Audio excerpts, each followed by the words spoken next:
know anything about, and they didn't know a lot about Singapore before I arrived. Or you can watch, but it's not the same when you finally come and see.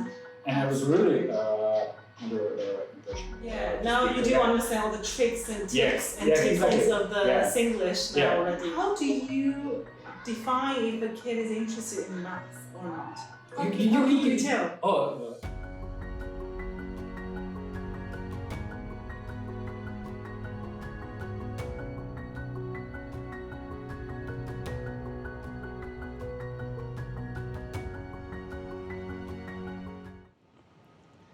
Morning friend, this is Shaman, a Chinese Irish who's currently based in Singapore. Today I'm talking to my friend Millet, a Croatian and a computer scientist. He's been working and staying in Singapore for the past 5 years and seemed to enjoy it with his family. What comes so interesting from our conversation is that, as a mathematician, he seemed to know the tip about how to tell if a child is a maths genius, which could be a fascinating topic for us Asian parents. If you're also interested, please keep watching. Hi, Millet. Finally, we're sitting here, having this lovely chat with each other.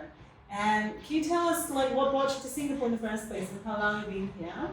Okay, I have been here for 5 years, and I just moved because I have a collaborator here in Singapore, and at the time I was thinking to move somewhere to US or maybe some Europe.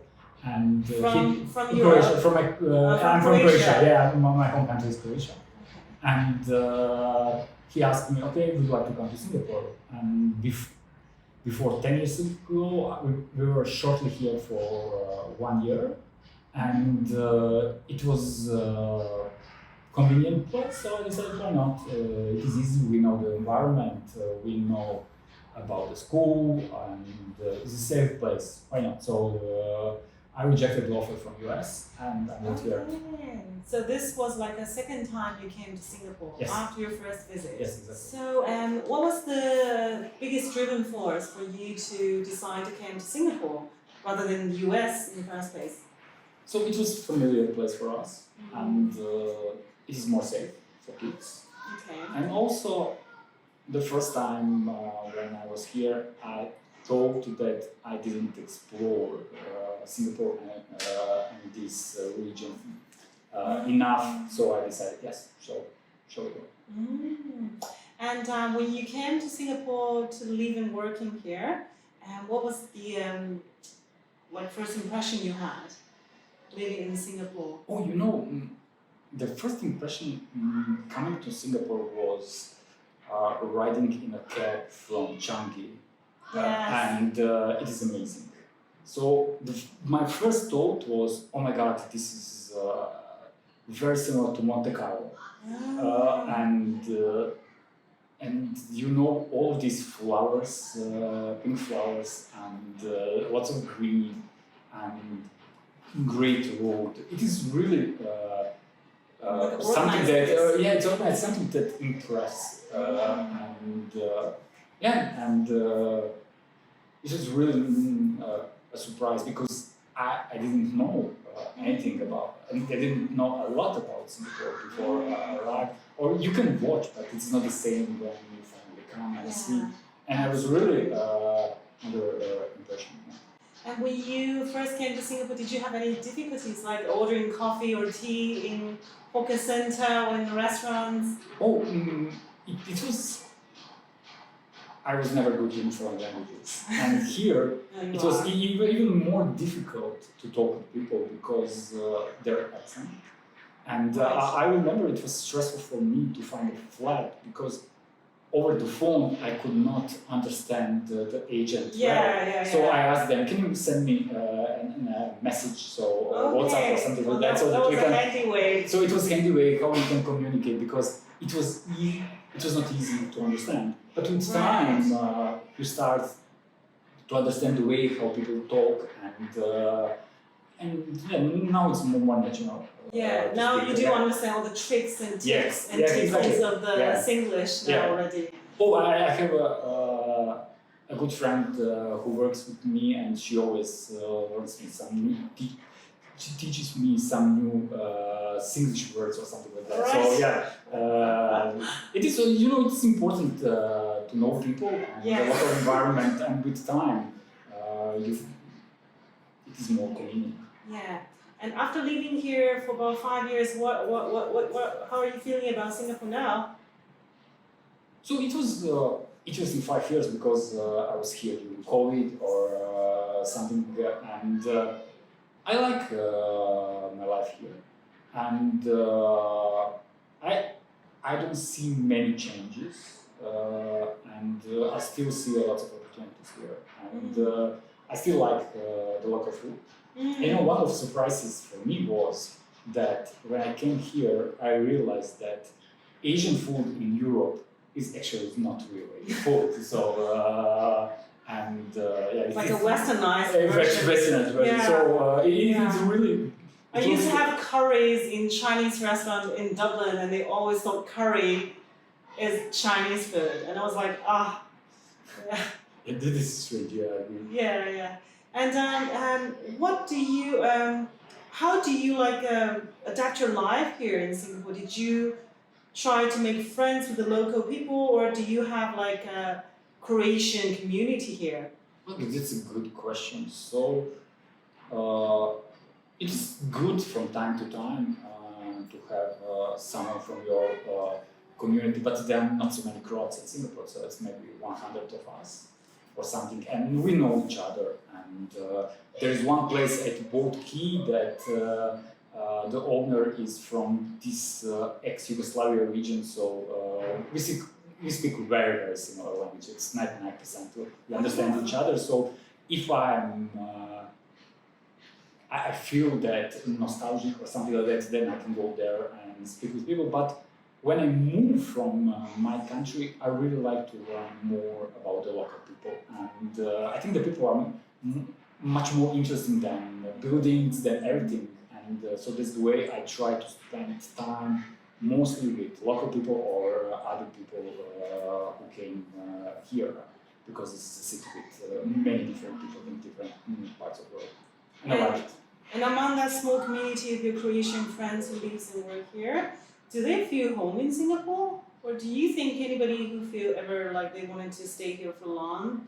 So some of them would like to stay. Some of them, I think that most of people came to Singapore on 1 year, and they stay longer. And with time, some of them apply for PRs or even for citizenship. So yeah, I think that most of people do not have some long-term plans. Okay. So they just do year by year. Okay. And what do you think what's the reason behind the fact that Singapore become a magnet for people who come from different cultural backgrounds, and they always they started by staying here for 1 year and then they extended their contract and ending up in Singapore maybe for 5 years or 10 years. And what was the a big reason behind it? The attraction, the biggest level of attraction of Singapore. I would say that it is convenient to live here. So the public transport, it's amazing. So you don't need a car. So sometimes if you need a taxi, it's affordable. Yes. And there are good schools. It is very safe. And it's important. I have 3 kids, so that they have a good education and there's a safe place. It is very clean. The food is amazing. And I personally, I think it's one of the best places in the world that people can live at the moment. So there are many advantages of Singapore. Do you think you prefer a place of a monocultural environment, or you prefer living in a place where it's more a higher level of multiculturalism? So I would prefer multiculturalism as much as possible, because there are much more opportunity to work on yourself. Because in the beginning you don't know about different cultures, and this is an opportunity to learn, and I like to learn. Okay. And did you ever develop any intimate friendship with people who are living or working here, who come from different backgrounds? Yeah. And how does that affect your ideas or opinions of Singapore? So I have many friends from people who are Singaporeans, but also foreigners, and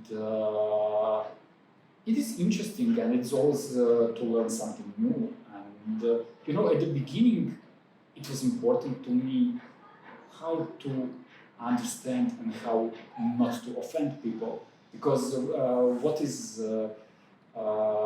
normal in my society maybe is not the norm in some other society. So in Croatia we like to be very sarcastic or something like that, and it is the way of life. So when you're abroad, you really need to think about other people, so how they feel and what is appropriate. So I was very, very careful at the beginning, try to understand the differences. Okay. Because I'm from small European countries at that time. Most people were Croats. Now there are more and more foreigners.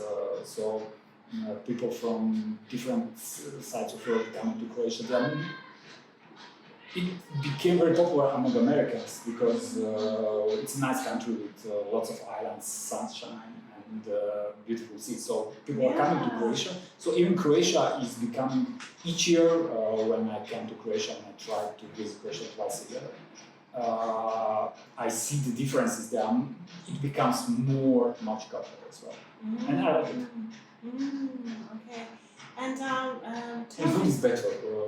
Asian food in Croatia is better as well. Yeah. And what interests me now is that do you think the level of multiculturalism actually help you to adapt yourself in Singapore? Being surrounded by people coming from everywhere, does that make it easier for you to make friends, let's say, or get to know different culture? Give me some a real example of that. Or that makes you feel much easier to be living here, or maybe to feel part of it. So I think most of people here are very open. It is easy to start conversation with people, and I'm pretty tall, so people usually observe me, and it's the natural way of talking.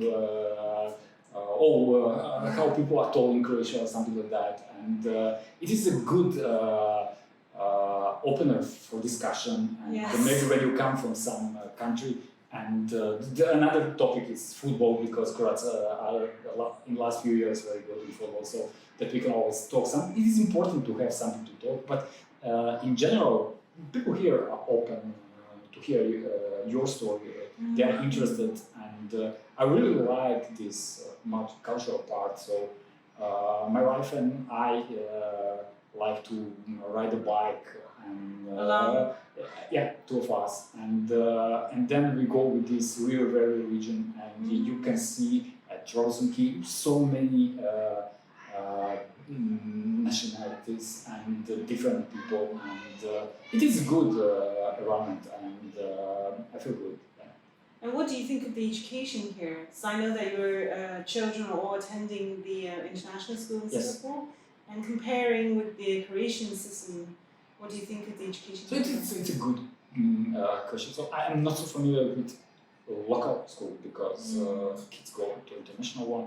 So what I like of these international schools is that the way how they teach them to express themselves. So they write a lot of essays, and they really need to think systematically how to cite and how to write. Another thing I like is that, especially for IB program, they have just 6 subjects. And into comparison, in Croatia, I think that kids have 13, 14, 15 subjects in one. Really? Yes. And what is different is that in Croatia, it is still more emphasis on math and do more difficult challenges for kids in math and especially in science. Okay, So it is for us. It is important to have very hard questions and try to understand really the last detail. But this is just one part, and I like this part related to how to express and not to be focused only on facts. It's just to how to elaborate and how to talk and express. So I think that part misses in Croatian. But you are a mathematician yourself. You're a computer scientist. Yes.